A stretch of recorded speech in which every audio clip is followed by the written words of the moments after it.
Aujourd'hui, nous allons nous intéresser à l'algèbre financière. L'algèbre financière s'intéresse essentiellement à deux domaines. Ce sont les intérêts simples, qui sont aussi appelés les opérations à court terme, puisqu'elles ne se passent que pendant une année maximum. Nous verrons beaucoup plus tard pourquoi. Et la deuxième partie, ce sont les intérêts composés, l'autre domaine, qui sont les opérations à long terme, c'est-à-dire les opérations qui vont au-delà de une année. Alors, pour pouvoir travailler dans le domaine de l'algèbre financière, on doit commencer par avoir certains outils, ce sont les différents symboles que nous allons pouvoir utiliser pour les différentes variables. Alors, bien entendu, pour commencer, on est obligé de travailler avec de l'argent, ce qu'on appelle généralement un capital. Voilà, donc un capital pour commencer. C'est aussi vrai pour les opérations à long terme que les opérations à court terme. Un capital qui est désigné par la lettre C, souvent, ou alors encore mieux, et c'est le symbole que je préfère, j'aurai l'occasion de vous expliquer pourquoi par la suite, plutôt la lettre V pour donner alors à ce moment-là la valeur du capital, donc en anglais value, ce qui fait que V, je pense, est le symbole qui est généralement le plus utilisé dans les ouvrages. Alors, pour pouvoir calculer différentes opérations sur ce capital, ce qu'on va avoir besoin, c'est ce qu'on appelle le taux d'intérêt. Alors, j'insiste bien sur le mot taux avant de parler d'intérêt en lui-même. Alors, qu'est-ce que c'est que le taux d'intérêt? Eh bien, c'est un pourcentage qui est exprimé sous le symbole I, donc la lettre I, éventuellement R pour ratio, ça marche aussi. Mais alors, malencontreusement, il y a certains ouvrages qui utilisent la lettre T, mais alors franchement, surtout pas. Pourquoi ne pas utiliser la lettre T? Parce que c'est tout simplement le temps. Alors, si vous utilisez T pour le taux d'intérêt, eh bien, pour le temps, qu'est-ce que vous avez utilisé? Ça n'a pas de sens. Donc, on oublie la lettre T pour le taux d'intérêt. Alors, je vous ai dit que I s'exprime en pourcent. C'est un certain pourcentage du capital.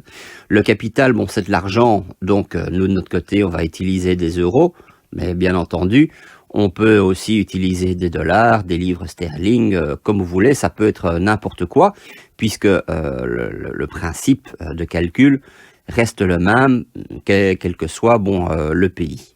La mathématique, elle, de son côté, ne va rien changer. Et pour pouvoir trouver ensuite l'intérêt, eh bien, c'est justement cela, et donc il ne faut pas confondre avec le taux d'intérêt, que je vais appeler grand I, qui, lui, de son côté, est aussi exprimé en euros.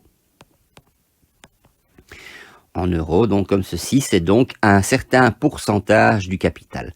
Donc ça va être I fois C ou I fois V, comme vous voulez. Alors le temps, lui, de son côté, le temps, on peut l'utiliser si l'on décide d'exprimer le capital en fonction du temps. Donc voilà, il y a le mot fonction qui est lancé, donc c'est d'écrire une fonction, donner la fonction mathématique du capital, et puis ensuite on peut dessiner cette fonction comme on a pu faire lors des équations de droite et éventuellement autres. On verra justement que en ce qui concerne les intérêts simples, puisque ce sera le sujet d'aujourd'hui, c'est justement une droite. Et si on veut être plus spécifique au niveau du temps, eh bien on peut exprimer ça de différentes manières différentes, soit en utilisant la lettre N pour dire le nombre d'années. Voilà, le nombre d'années. Évitons A, ou alors, parce qu'en anglais c'est year, et alors le symbole ne va pas, c'est pour ça que c'est N qui a été choisi. Malgré tout, vous verrez que quand on utilise les années au niveau des indices, comme le taux annuel, eh bien on verra que I, on peut exprimer comme étant IA, mais du coup, on préfère ne pas noter le A. J'y reviendrai aussi. Alors, si on travaille en année, on peut travailler aussi en mois. Et là, il n'y a pas de problème. Month en anglais, ça marche aussi. Et également, vous avez des jours. Alors là, en anglais, ça ne va plus. C'est la lettre D. En anglais, alors à ce moment, days. Mais nous, de notre côté, on utilisera donc ces différents symboles. Et avec cela, on va pouvoir travailler, on va pouvoir entamer directement le cours concernant donc cette première partie que je vais appeler les intérêts simples. Alors, ce que je vous avais déjà dit en ce qui concerne les intérêts simples, c'est, voilà, donc le premier sujet du cours, les intérêts simples.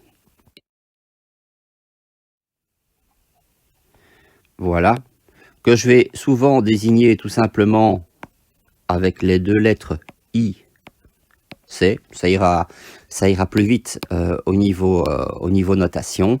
Les intérêts simples sont normalement des opérations à court terme.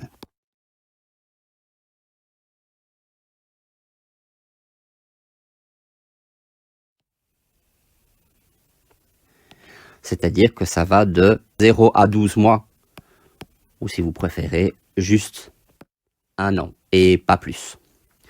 Alors vous verrez que bon, qu'au niveau des exercices, au début, quand on manipule les intérêts simples, eh bien, on ignore le fait que ça ne peut pas dépasser 12 mois, parce qu'on n'a pas encore étudié les intérêts composés. C'est la leçon des intérêts composés qui vont permettre de pouvoir nous dire, tiens, puisque maintenant on a les intérêts composés, les intérêts simples deviennent obsolètes une fois qu'on dépasse 1 an. Pour l'instant, on va jouer le jeu en faisant semblant du fait que bon, qu'on l'ignore. Alors allons-y. On va considérer que à un certain temps zéro, donc c'est aujourd'hui par exemple, eh bien vous avez un certain capital de départ, donc grand V, voilà, V, et je vais mettre un indice 0 pour dire que c'est donc mon capital de départ. Ou capital initial, comme vous voulez, de départ, initial, ça veut dire la même chose. Et on se pose la question, qu'est-ce qui se passe si vous laissez votre capital pendant une période? Sous-entendu, souvent, la période, c'est une année. Ben, que cela ne tienne, que ce soit une période ou une année, ben, vous allez voir que, bon, que réalité, c'est la même chose. Qu'est-ce que vous avez? Eh bien, alors, pour le capital que vous avez au bout d'un an, ben, c'est le capital de départ, plus l'intérêt que vous avez eu au bout de un an. Voilà, de une année. Maintenant, il faut savoir ce que vaut donc cet intérêt de une année. Eh bien, comme je vous l'ai dit tout à l'heure, l'intérêt, il est calculé en prenant un pourcentage du capital de départ. Voilà, donc nous avons ce qui nous intéresse. On voit que du coup, on peut mettre V0 en évidence devant 1 plus I. Voilà, donc on considère que I, c'est bien le taux périodique, hein, en réalité. Donc si on considère que la période, c'est un an, eh bien I, c'est le taux annuel. Que se passe-t-il à la deuxième année, 2 ans plus tard? Qu'est-ce que vous avez? Eh bien, là également, vous devriez avoir V1 plus quelque chose. Alors, il faudrait savoir quel type d'intérêt vous auriez par la suite. Alors, l'intérêt dans le calcul des intérêts simples, eh bien, pourquoi est-il simple? Parce que c'est tout le temps le même. Donc, vous avez I1 qui revient de nouveau. C'est toujours le même. Donc, je vais pouvoir écrire que c'est égal à V0 plus I V0, ça c'est V1, plus de nouveau I1, ça fait I plus V0. Donc voilà, je vois ici que j'en ai deux. Je peux écrire que c'est égal à V0 plus 2I V0. Voilà, je voulais mettre V0 un peu trop vite en évidence. J'ai 1 plus 2i. Alors remarquez que je peux aussi écrire ceci, que c'est égal à V0 plus l'intérêt global que j'ai au bout de 2 ans, donc c'est I2. Donc du coup, je constate que I2 est égal à 2 fois I fois V0. Je continue, qu'est-ce qui se passe au bout de la 3e année? Ben, ça va être tout le temps rebelote. Donc GV3, c'est V2 plus de nouveau le même intérêt de départ, I1, c'est-à-dire V0 plus 2IV0 plus encore un IV0. Ça me donne V0 plus 3IV0, c'est-à-dire V0 multiplié par 1 plus 3I. Et là également, je vais pouvoir dire que c'est égal à V0 plus I3, c'est-à-dire que j'ai I3 qui est égal à 3 fois I fois V0. Et c'est maintenant que je vais regarder certaines choses qui peuvent m'intéresser. C'est-à-dire que lorsque j'utilise un indice au niveau du capital, je constate que cet indice, je vais le retrouver à chaque fois dans l'intérêt et également, voilà, comme ceci, dans la parenthèse qui multiplie V0 pour le calcul du capital au bout de d'abord 2 années. Et puis maintenant, je vais faire la même chose avec 3 années.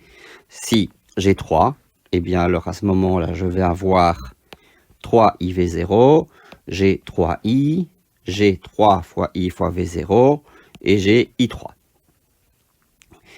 Voilà, donc, conclusion de tout cela, si je reprends les formules dans son ensemble et que je remplace chaque indice par n, je vais donc obtenir ceci.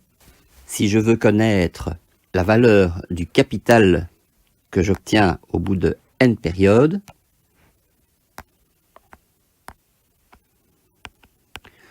je vais constater que c'est égal à V0 plus IN, donc l'intérêt au bout de n années, ce qui a tout à fait du sens, c'est-à-dire Vn est égal à V0 plus, alors on a l'habitude de mettre V0 départ, V0 fois N fois I, plutôt que mettre NI V0, c'est une habitude. Ça veut dire que je peux d'une part mettre V0 en évidence devant 1 plus N fois I, et je sais que mon intérêt, il vaut V0 fois N fois I. Voilà donc mes deux grandes formules de départ, et c'est à partir de ces deux formules-là que je vais pouvoir déduire quasi tout le reste. Si je reprends donc cette formule, Vn est égal à V0 plus l'intérêt qui vaut V0 fois N fois I, je peux considérer que N est une partie du temps. C'est le temps pris sous sa forme entière. 1 an, 2 ans, 3 ans, ça veut dire que bon, on oublie les 2,3 ans par exemple. Si je veux quelque chose de complet au niveau fonction, je peux dire que V, lui de son côté, est fonction du temps. Qu'est-ce que je fais en réalité? Je prends simplement la lettre n que je remplace par t, qui est donc à ce moment-là une variable. J'ai V0 plus V0 fois t fois i. J'ai à nouveau changé la place pour faire en sorte que la variable soit tout à fait à droite. C'est un usage que nous avons toujours eu avec x comme variable, où on n'écrivait pas 2 fois x fois a, par exemple, mais plutôt 2ax. Voilà, et je vais encore changer de place. Je vais simplement permuter ces deux termes, de telle sorte que je vais pouvoir avoir finalement v de t est égal à v0 fois i fois t plus v0. Ce qui veut dire que j'ai d'un côté, ici, la pente de la droite, puisqu'on voit bien que c'est une droite, c'est du genre y est égal à mx plus p. Et ici, j'ai le terme indépendant. Donc je sais que j'ai affaire à une droite et vous allez voir que bon, que c'est très facile de pouvoir la dessiner.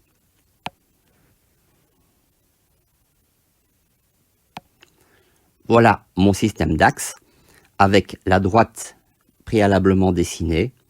L'équation de cette droite, c'est Vt est égal à V0 fois I fois T plus V0. Alors, ce que je peux faire, c'est faire mon petit tableau, comme j'ai déjà eu l'occasion de le faire lorsque je faisais l'étude du premier degré, comme ceci. Voilà, et je vais examiner deux valeurs pour t. C'est lorsque t vaut 0,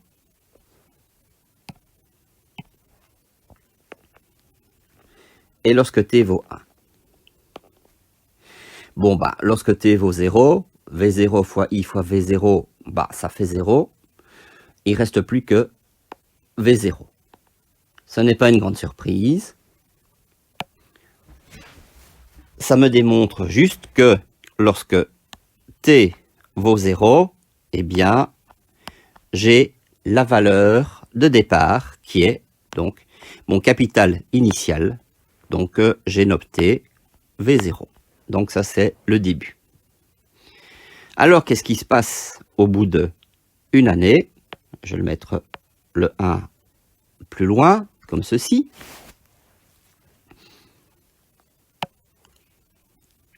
Voilà. Eh bien, il me suffit de faire mon petit calcul. Si je fais V de 1, je vais obtenir quoi? V0 fois I fois T qui vaut 1, plus V0, c'est-à-dire que je vais avoir V0I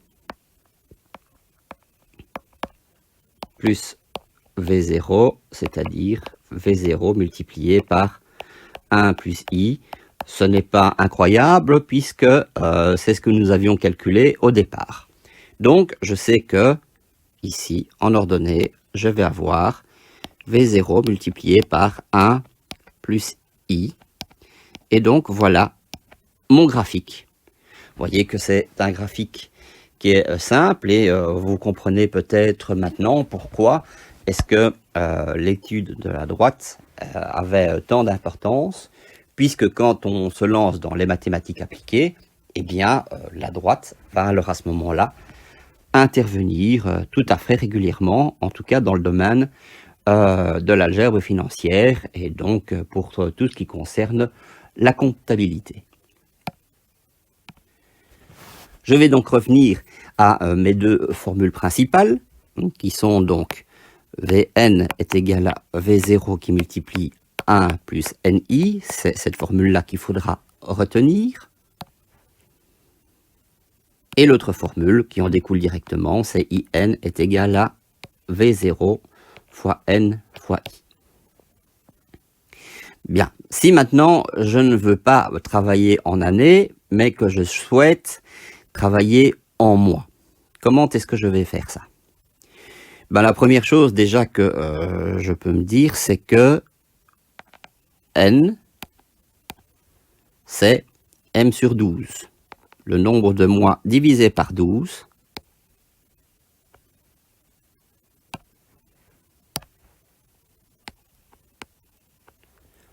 c'est le nombre d'années. 12 mois, 12 sur 12, c'est bien une année.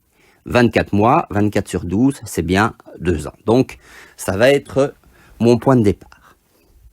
Ok, donc je peux écrire que Vn serait égal à V0 qui multiplie 1 plus n fois i, mais je sais que n c'est m sur 12,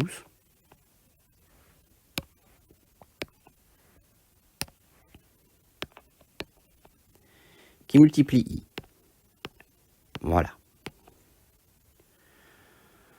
Je vais faire quelque chose de ridiculement simple.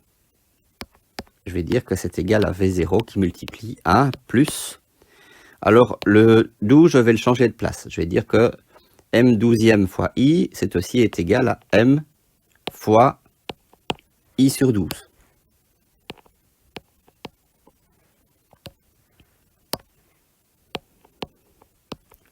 Voilà. Du coup, j'ai envie d'appeler IM le taux mensuel, qui est égal à I ou IA, si vous préférez, ça n'a pas beaucoup d'importance. Je vais dire I si je considère que c'est le taux annuel. Donc je pourrais le dire alors à ce moment-là, I c'est la même chose que IA, taux annuel. Donc c'est le taux annuel divisé par 12. Alors pour être cohérent, je vais rajouter les petits a ici, qui peuvent être mis ou pas. Ils peuvent être mis, ça n'a pas d'importance. L'idée était surtout la suivante, c'est que l'on retienne que le taux mensuel est en réalité donc proportionnel au taux annuel. C'est pour ça que bon, qu'on appelle ça le taux proportionnel. Voilà donc ce que je peux noter alors à ce moment-là aussi, si maintenant je désire exprimer l'intérêt également à partir de des mois plutôt que d'années, eh bien c'est donc V0 fois M fois I ou IA, ça n'a pas beaucoup d'importance, divisé par 12. Voilà, donc j'ai trouvé la formule qui me permet donc de pouvoir exprimer aussi bien le capital que l'intérêt à partir du temps qui est exprimé en mois. Ce qui fait que du coup, grâce à cela, je peux travailler avec des mois en me disant, tiens, si je travaille sur 6 mois, et bien du coup, avec M sur 12, nous avons M sur 12, ça donne donc 6 sur 12, ça donne 1,5. Et bien là, on peut alors à ce moment-là trouver un capital qui serait conséquent au capital de départ, mais donné, ou plutôt fourni après 6 mois. C'est cela qui est aussi un peu particulier au niveau des intérêts simples, c'est que on va pouvoir faire des calculs un peu au jour le jour, à la différence des intérêts composés que nous étudierons plus tard, qui lui va alors à ce moment-là plutôt s'intéresser aux différentes années, se dire tiens mais qu'est-ce qui se passe au bout de 2 ans, de 3 ans, de 5 ans de placement. Je vais pouvoir recommencer la même situation, mais cette fois, non pas en examinant des mois, mais des jours. C'est exactement ce que je viens de dire. Alors le tout, c'est de savoir comment est-ce que je vais pouvoir exprimer, voilà, le nombre d'années comme le nombre de mois, avec un J divisé par quelque chose. Alors, c'est là qu'on va un peu tricher. Quand je dis on va un peu tricher, ce n'est pas vous ni moi, c'est tout le monde c'est une règle qui a été décidée, c'est de pouvoir dire comment est-ce qu'on va choisir dans le cas de la division, et j'insiste, uniquement dans le cas de la division, on va considérer que le nombre de jours n'est pas pour une année de 365. Parce que ce serait compliqué d'utiliser des mois différents au niveau calcul, parce que une fois on a 30 jours, une fois on en a 29, une fois on en a 31, on ne saurait pas sur quel pied danser. On considère que si on fait des jours divisés par 360, voilà, 360, eh bien, ce qu'on aurait comme conséquence, c'est que si on fait ce type de division par 360 plutôt que 365, eh bien, l'erreur serait totalement négligeable. Comme le nombre de jours est certainement bien inférieur à 360, le fait de diviser par 360 ou 365 n'aurait pas de conséquence parce que les chiffres derrière la virgule ne sont pas comptabilisés lorsqu'il s'agit de jours. Donc, quand je dis ça, le rapport de J sur 360 donnerait un nombre qui n'est pas entier, avec quelques chiffres derrière la virgule, mais les chiffres derrière la virgule seraient quasi identiques que l'on divise par 360 ou par 365. Donc, c'est quelque chose que l'on doit également retenir, c'est cette transformation ici, qui permet donc de pouvoir passer d'années en mois et en jours par cette simple formule.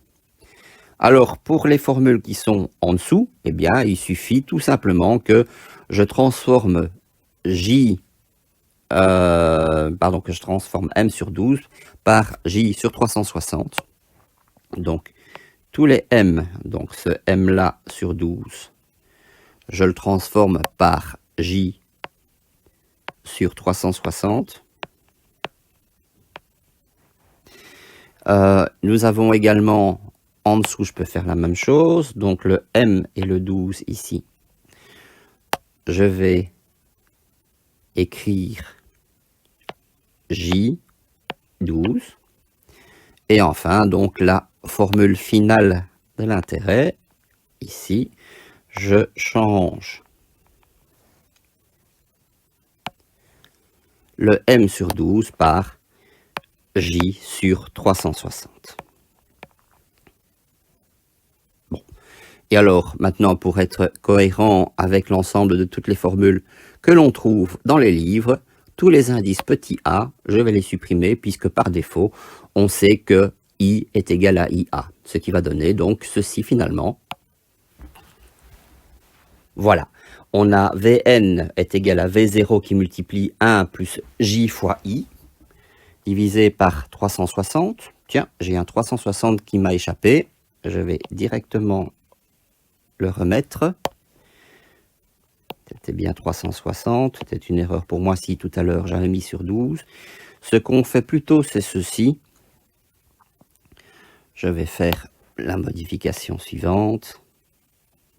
Hop, voilà. Je vais prendre J et I au-dessus, comme ceci. Du coup, la formule qui est en dessous, je n'en ai plus besoin. Voilà, elle peut disparaître. Et voilà, j'ai donc les formules essentielles. J'ai Vn est égal à V0, 1 plus J fois I divisé par 360. Et j'ai l'intérêt qui vaut alors à ce moment-là V0 fois J fois I divisé par 360. Et alors, encore quelque chose d'important, c'est la possibilité de pouvoir faire un petit schéma par rapport à ce qui se passe.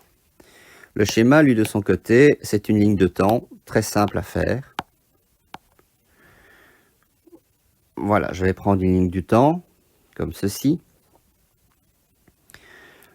Et j'ai deux périodes. J'ai le moment de départ, T0, où je viens placer mon capital, T0. Et j'ai un autre moment que je vais noter TN, c'est ma date d'échéance.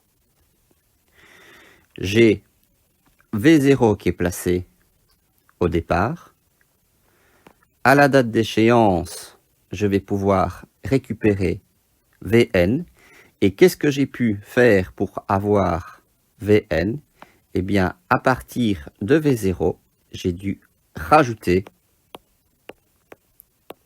un certain intérêt.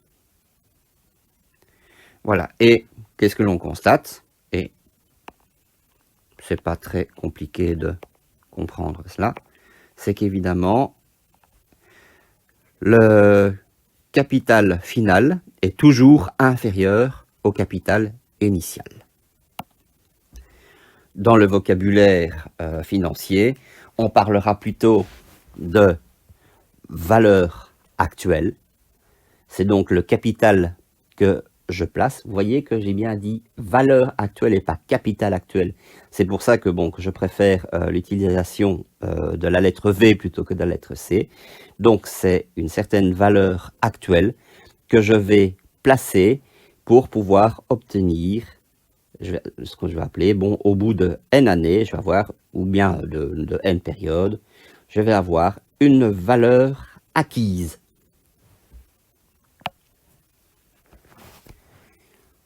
Continuons sur notre lancée pour étudier une notion un peu particulière, c'est ce qu'on appelle la notion d'escompte. Voilà, escompte.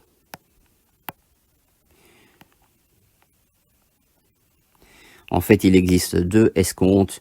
Il existe un escompte d'abord commercial, c'est celui qui nous intéresse. Il existe un autre escompte dit rationnel, celui-là ne va pas nous intéresser. Le calcul de l'escompte commercial, donc, que je peux noter EC, ou alors simplement E. C'est ce que je vais faire, je vais garder simplement la lettre E. Voilà. L'escompte va nous faire découvrir ce qu'on appelle souvent de manière imagée l'intérêt négatif. Vous allez voir que la formule en soi est fortement identique à ce que nous avons fait jusqu'à présent dans le domaine de, et j'ai pas encore lancé le mot, la capitalisation. Quelle est l'idée au niveau de l'escompte? Eh bien, cette fois-ci, je vais plutôt utiliser un schéma, donc la fameuse ligne du temps, et vous allez voir que au miracle, il va être identique au schéma de la capitalisation. Donc j'ai ma ligne du temps. Vous avez toujours T0. Donc c'est la date d'aujourd'hui, actuellement. J'ai ici Tn, c'est la date d'échéance. Qu'est-ce que je veux faire? Je suis un commerçant, un marchand, bon, ce que vous voulez, ou bien ça peut être n'importe quoi, je suis plombier. Je vais rendre un service, ou bien je vais livrer de la marchandise, bref. Moi, de mon côté, lorsque j'apporte de la marchandise à un client, j'aimerais bien qu'il me paye. Or, souvent, quand on veut un paiement, on ne dit pas au client, voilà, vous me devez autant, vous me payez cash, là, autant. Ce qu'on dit, c'est, vous me devez un certain montant que vous devez payer avant la date d'échéance. Et le montant que vous devez me payer, c'est la valeur nominale. Vous voyez à quel point Vn est quand même pratique dans ce cas-ci, encore une fois. Et c'est encore une fois le pourquoi je préfère utiliser la lettre V plutôt que la lettre C. Bien, alors, cela ne concerne que les clients qui, lui, de son côté, a reçu une facture. Vous, de votre côté, vous avez peut-être envie de recevoir votre argent plus vite. Alors, vous allez devoir faire une négociation. J'insiste bien sur le mot négociation parce que avec de la capitalisation, il n'y a pas de négociation possible. Hein, vous placez de l'argent, vous connaissez le taux d'intérêt, au bout d'un certain temps, vous ramassez un capital, vous ramassez la valeur acquise. Dans ce cas-ci, l'idée, c'est d'aller à la banque, négocier un montant que vous voulez recevoir à partir d'un document, hein, d'une créance, d'un effet de commerce, peu importe, un document qui est là pour dire, voilà, j'attends de l'argent de tel client, il me doit autant à telle date, mais moi, j'ai besoin d'avoir de l'argent plus tôt, combien est-ce que je peux recevoir? Voyons un peu ce que la banque va répondre. Elle va vous dire, vous voulez avoir de l'argent aujourd'hui, donc ce qu'on va appeler la valeur actuelle, V0. Bien, la valeur actuelle, bien sûr, elle dépend de la valeur nominale, mais à cela, on va retirer un montant que la banque ou l'organisme financier va percevoir. C'est ce qu'on va appeler justement l'escompte. Comment l'escompte va-t-il être défini? L'escompte ne peut être défini que selon ce qui est connu. Alors je vais mettre l'intérêt en dessous pour voir comment est-ce que l'intérêt a été défini et voir du coup comment est-ce qu'on peut définir l'escompte à partir de l'intérêt. Souvenons-nous que IN, c'est V0, donc le montant, fois N, le temps, fois I. Eh bien, allons-y, on va définir l'escompte de la même manière. Alors, le montant, V, mais c'est Vn parce que V0, on ne le connaît pas. Donc, Vn, fois le temps, ça ne change pas.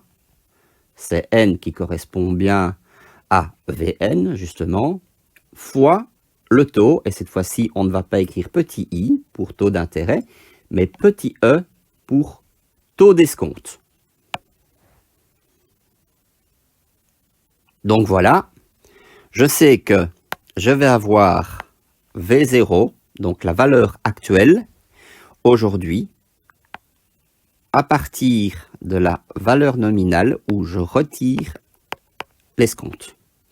Là également, remarquez que V0, la valeur actuelle, est inférieure à la valeur nominale. C'est de nouveau la même formule que l'on retrouve et qui est essentielle. C'est clair que lorsque vous avez un problème, si la valeur passée est supérieure à la valeur future, c'est que vous êtes trompé quelque part, c'est impossible. Bien, je retourne avec les deux formules qui sont ici pour n'en faire plus qu'une. J'ai donc V0 est égal à Vn moins l'escompte. L'escompte, c'est Vn fois N fois E. Ça veut dire que je peux mettre Vn en évidence. J'obtiens que V0 est égal à, donc la valeur actuelle est égale à la valeur nominale multipliée par 1 moins N fois E. Voilà, j'ai donc trouvé ma formule essentielle de l'escompte.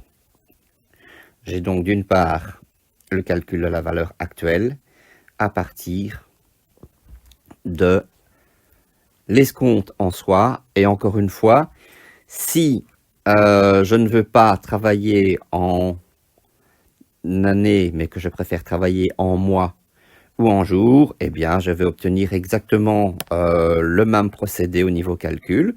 J'ai donc V0 peut être égal à Vn qui multiplie 1 moins M fois E divisé par 12, ou ce qui est le plus souvent, le plus général, c'est V0 est égal à Vn 1 moins J fois E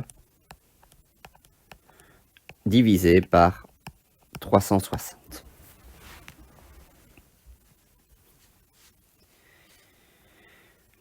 Voilà, nous avons à peu près tout ce qui nous intéresse au niveau formulation. On va faire un petit récapitulatif de tout cela en faisant donc un résumé. Allons-y. Nous avons d'une part la capitalisation.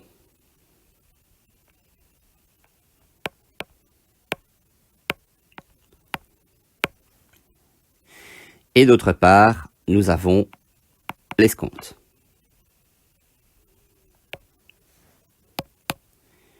Donc voilà les deux grands domaines. À partir de là, qu'est-ce que nous avons trouvé? Nous avons trouvé que au bout de n années, la valeur acquise serait égale à la valeur initiale multipliée par 1 plus n fois i. Tandis qu'au niveau de l'escompte, nous avons que la valeur actuelle est égale à la valeur nominale multipliée par 1 moins n e. Vous voyez que bon, que les formules sont quand même fort semblables. Hein. Au lieu d'avoir un plus i à gauche, eh bien le plus i est transformé en moins e à droite. Et il y a permutation entre V0 et Vn. Donc à gauche, vous avez un intérêt au bout de n années, ou n périodes, ou peu importe, qui est égal à V0 fois n fois i.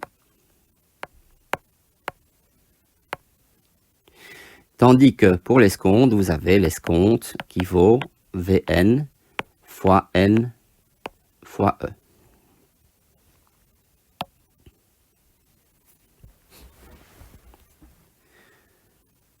Dans tous les cas, vous avez que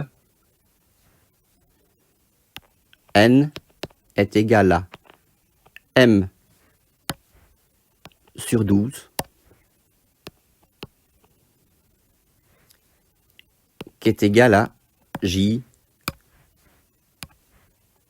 sur 360. Ça, c'est toujours vrai, aussi bien pour la capitalisation que pour l'escompte. Ça veut dire que n, vous pouvez le changer en m sur 12 ou vous pouvez le changer en j sur 360 dans l'ensemble de toutes les formules. Si je veux faire un schéma, aussi bien à gauche qu'à droite, schéma temporel, donc t, vous avez la date d'aujourd'hui,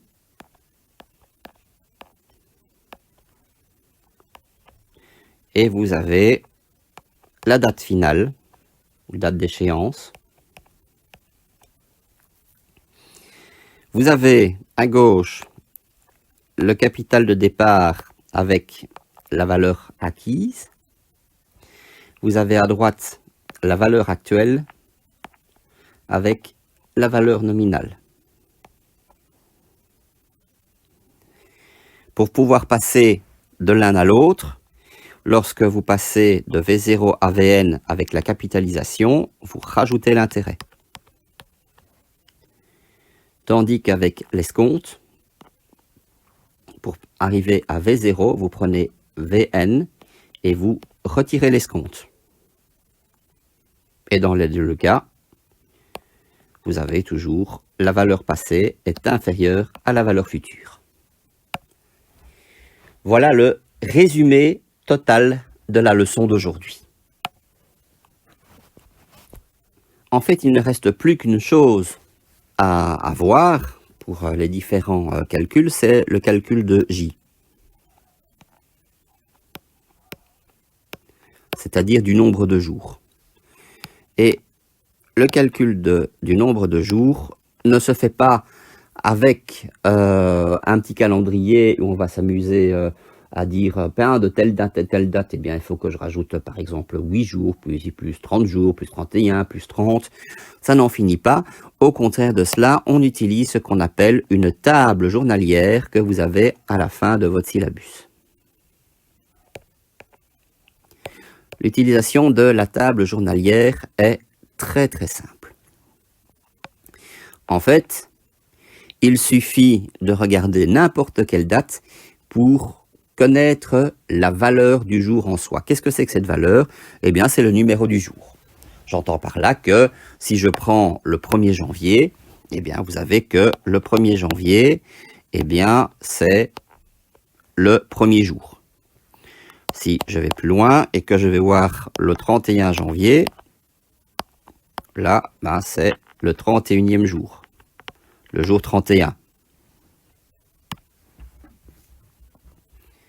Le jour suivant, c'est pas le 32 janvier, c'est le 1er février. Et bien le 1er février, c'est le 32e jour. Et ainsi de suite. Alors, on va considérer qu'on n'a pas à faire une année bissextile, ce qui fait que le 28 février, c'est le 59e jour. Si l'année n'est pas bissextile, le jour suivant, c'est le 1er mars. Le 1er mars tombe, donc c'est le 60e jour. Et ainsi de suite. Bon, c'est clair que du coup, le 12 décembre, pardon, pas le 12 décembre, le 31 décembre. Le 31 décembre, c'est le 365e jour.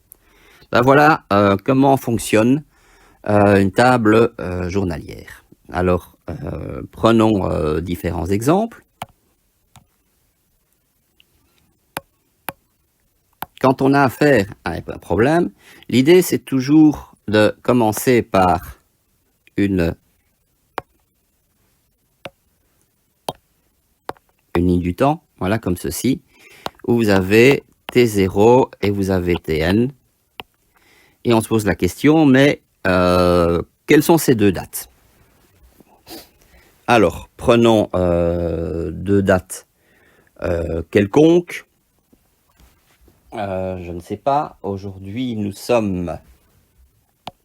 Voilà, je vais dire par exemple que T0, c'est le 7 mai.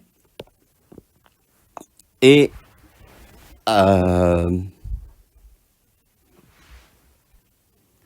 disons par exemple que je place un montant jusqu'au 16 septembre. Voilà, pouf. Alors, comment est-ce que je peux calculer J? Quel va être, alors à ce moment-là, le nombre de jours qui sépare ces deux dates? Eh bien, si je regarde le 7 mai dans ma table journalière, je vais constater que j'obtiens 127. C'est le 127e jour. Le 16 septembre, je regarde, j'obtiens, si je ne me trompe pas, 259. Eh bien, le nombre de jours, c'est 259 moins 127. Ce qui va me donner 132 jours. Voilà comment on calcule les différences de dates pour trouver le nombre de jours. Alors notez que si j'avais pris Tn qui est égal au 8 mai, eh bien, je vais avoir à ce moment-là 128 moins 127, c'est-à-dire un jour. Entre le 7 et le 8 mai, il y a bien un jour, il n'y a pas 2 jours. Entre aujourd'hui et demain, il n'y a qu'un seul jour qui va s'écouler. Alors ce que je peux faire aussi, c'est embêter mon monde en disant, tiens, je vais inverser les deux dates. Je vais donc mettre la date d'aujourd'hui, c'est le 16 septembre, et l'autre date, c'est, comme j'avais mis, le 7 mai. Donc, je vais obtenir de nouveau la même chose. Je vais toujours avoir pour le 16 septembre 259 et 127 pour le 7 mai. Qu'est-ce que ça signifie en réalité? C'est que ici, j'ai le 16 du 9. Là, j'ai le 7 mai. Voilà, je mets par exemple comme ceci entre parenthèses. Enfin, c'est pas une bonne idée. Généralement, c'est plutôt la valeur de la date que l'on vient placer. Donc, je vais enlever les parenthèses. Plutôt comme ceci. Donc, 259 et 127. Si maintenant je fais 127 moins 259 et que je fais la somme, je vais me mettre un peu plus bas pour faire le calcul, je vais obtenir moins 132, ce qui ne fait pas mon affaire. Je ne peux pas obtenir une différence de jour qui est négative.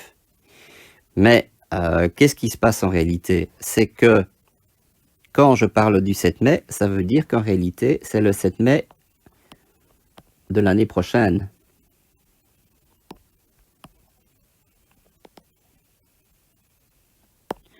Donc, les 127 jours qui se trouvent ici, c'est à partir du 1er janvier de l'année d'après, ce qui fait qu'entre les deux, ben, vous avez une autre date qui est le 31 décembre. Donc, qui correspond à 365 jours. Donc, en réalité, vous avez d'une part 365 moins 259 qui correspond donc à cette partie ici.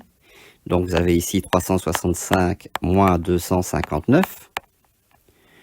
Tandis que, d'autre part, ici, ben, vous avez 127 moins rien du tout, puisque c'est à partir de l'année précédente. Donc, ce qui fait que vous avez les 365 moins 259 plus 127. Donc, au montant que j'ai trouvé ici, il faudrait que je fasse 365 plus ce résultat-là. Ce qui va donc nous donner 233 jours. Fin de cette première leçon.